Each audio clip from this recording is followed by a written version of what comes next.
Bharatiya Janata party से जनता का मन ऊब चुका है। हम सड़क से लेकर के सदन तक लड़ेंगे। सरकार डरती है इसलिए मुकदमे कराती है। सरकार के पास उसका कोई जवाब नहीं था, सरकार उस जवाब से भागती हुई नजर आई। उत्तर प्रदेश मानसून सत्र अब समाप्त हो चुका है। समाजवादी पार्टी के विधायक अतुल प्रधान हमारे साथ बात करने के लिए मौजूद हैं। जो समय सीमा थी उसके ऊपर आप लोग पहले ही सवाल उठा रहे थे, अब समाप्त हो चुका है। मुख्यमंत्री का संबोधन भी हुआ, कैसे देखते हैं इस विधानसभा मानसून सत्र? ये यहाँ पर माननीय नेता प्रतिपक्ष को आधा घंटे बाद ही टोका टोकी शुरू हो गई। 2.5 घंटे तक माननीय मुख्यमंत्री जी वही चीजें, वही बातें जो लगातार पिछले 3 साल से लगातार बोलते रहे, बाहर भी बोलते हैं, वही बातें बोली। और हम लोगों का सीधा यही कहना था, हम लोगों ने बात बोली कि मुख्यमंत्री जी को जवाब अगर किसी चीज पे देना चाहिए तो देना चाहिए। जो कुंभ का इतना बड़ा आयोजन, इतना पैसा उसमें खर्च किया गया, इसके बाद में जो पैसा खर्च किया गया वो बंदर बाट हुआ। किस तरीके से पानी वहाँ पर पूरे प्रयागराज में घूम रहा है और जैसे स्थिति आप वहाँ की देखिए कितनी खराब है। अब तक जो मृतक थे ना, उनका ये बताया कि वो कौन कौन लोग थे।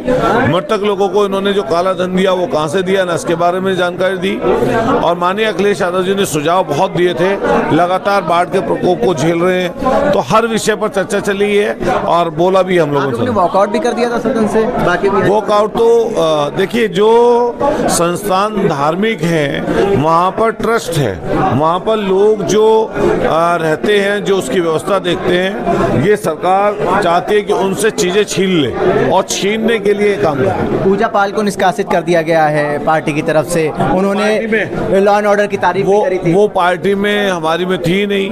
आपने देखा होगा राज्यसभा में वोट अलग डाल दी, उन्हीं के साथ थी, वो उन्हीं के साथ हैं। मान लिया ये जो काम हुआ इसको पहले भी कर देते तो अच्छा रहता, लेकिन पार्टी का निर्णय जो माननीय राष्ट्राध्यक्ष जी ने, जो पार्टी ने निर्णय लिया होगा। क्या देखिए, जब सरकार अधिनायकवादी हो जाती है तो किसी की नहीं सुनती है, और अधिनायकवादी को जब जन सहयोग मिलने लगता है तो वो हो जाता है तानाशाह।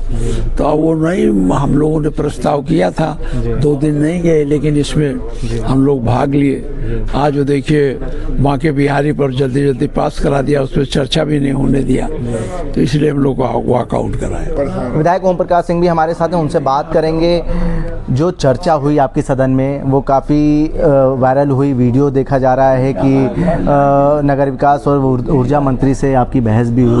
बहस नहीं हुई, हम अपनी बात रखे, वो अपनी बात रखे, इसमें कौन बहुत झगड़ा हो रहा था। अरे मैं कहा कि जब से बिजली मंत्री आए हैं बिजली विभाग हर तरह से बर्बाद हो गया। बिजली विभाग दोहन कर रहा है, गाँव में हर तरह से परेशान कर रहा है। आज बिजली जनजीवन से जुड़ा हुआ विषय है और विभाग है, और उसमें जो काम होना चाहिए नहीं हो रहा है। ये सवाल था, जब बहस हो रही थी 27 में जाएंगे तो कैसे जाएंगे 47 में। हम ही पूछना चाहते हैं कि आज 2025 चल रहा है, तो 2047 में जिंदा रह कोई जाएगा ही। अब कैसे जाएगा ये तय करना है। नंगा जाएगा, भूखा जाएगा, अभाव में जाएगा, परेशान होके जाएगा कि खुशहाल होके जाएगा, तो ये तो कोई नहीं बता रहा। डेट जो है वो तो बीतेगा, कल सोमवार आएगा, कल शुक्रवार, तो क्या रोक लेगा आपको जाने से? तो जाने के बाद कैसा रहेगा, क्या विजन है, क्या सोच है। वर्तमान की बात हो रही है, वर्तमान का ही भविष्य होता है, वर्तमान पर चर्चा नहीं हो रहा है कि आपने किया क्या। 3 साल बीत गया, आपका PWD से लगा था रोड का, बाढ़ आ ही रहा, बिजली नहीं है तो कोई बात नहीं है, इसीलिए बात करेगा, उससे कोई बात। सर, रिटन डॉक्यूमेंट भी आप लोगों ने पेश करा, आप लोगों ने 47 सवाल भी पूछे।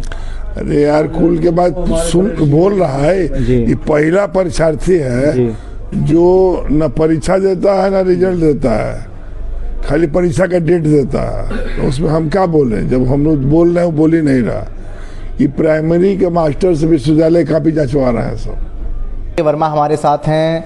आर.के. वर्मा जी, अब तो मानसून सत्र खत्म हो गया, कैसे देखते हैं मानसून सत्र को? आप कहते हैं समय सीमा पर्याप्त नहीं है। देखिए, भारतीय जनता पार्टी की सरकार ये मानसून सत्र उत्तर प्रदेश की जनता के कल्याण के लिए नहीं लाई थी, बल्कि वह अपने पार्टी का चुनाव का एक एजेंडा के रूप में लेकर के आई थी। आप समझ सकते हैं कि 4 दिनों के मानसून सत्र में 2 दिन विधायी कार्य और 2 दिन जो है अपनी पार्टी का, अपने चुनावी एजेंडे का महिमा मंडन कराने के लिए विजन डॉक्यूमेंट 2027 का तो जवाब नहीं दे सकते हैं, और 2047 का इसे लेकर के आए कि जनता को गुमराह कर सके, उनके दिमाग को भटका सके।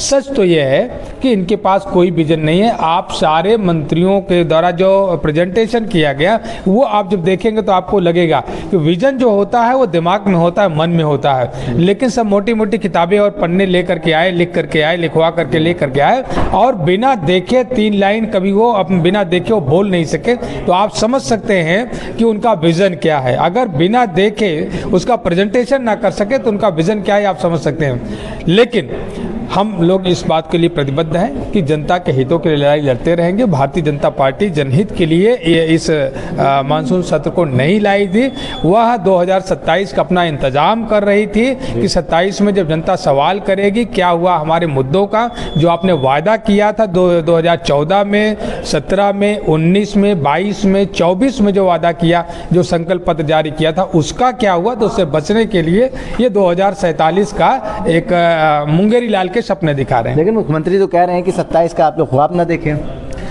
ख्वाब नहीं, हम लोग ख्वाब नहीं देखते, ख्वाब वो देखते हैं, और हम तो उसको चरितार्थ करेंगे। जी अच्छा, ये बताइए कि आप काफ़ी आक्रामक मूड में नज़र आए थे इस बार, सदन में काफ़ी बहस भी हुई इस बार। देखिए जो चीज़ें हैं, सच को लेकर के लड़ना हमारा काम है। हम सड़क से लेकर के सदन तक लड़ेंगे। सरकार डरती है इसलिए मुकदमे कराती है, लेकिन हम संविधान में यकीन रखने वाले लोग हैं, हम डरने वाले लोग नहीं हैं। मुख्यमंत्री योगी आदित्यनाथ ने फिर कहा कि चच्चा बेचारे गच्चा खा गए। तो गच्चा तो भारतीय जनता पार्टी ने भी उन्हें दिया। बड़ा लंबा संबोधन रहा, समापन संबोधन मुख्यमंत्री। अब वो आज का नहीं है, वो 2017 से आप देख लेंगे, हर एक संबोधन उनका वैसे ही है और उसी तरह का होता है। बाढ़ के कारण जनता को जो परेशानी हो रही है, चाहे कटान के कारण जो गांव के गांव समाहित हो रहे हैं, या समाजवादी पार्टी ने बिजली का जो निजीकरण करने का सरकार प्रयास कर रही है, उस पर समाजवादी पार्टी ने, मेडिकल कॉलेजों की दुर्दशा पर समाजवादी पार्टी ने, सड़कों की दुर्दशा पे, बेरोजगार नौजवानों के रोजगार के सवाल पर समाजवादी पार्टी का एक एक सदस्य ने बड़े जोरदार तरीके से सदन में बात रखा। सरकार के पास उसका कोई जवाब नहीं था, सरकार उस जवाब से भागती हुई नजर आई। आप लोग पहले ही कह रहे थे कि जो समय सीमा है वो काफ़ी कम है।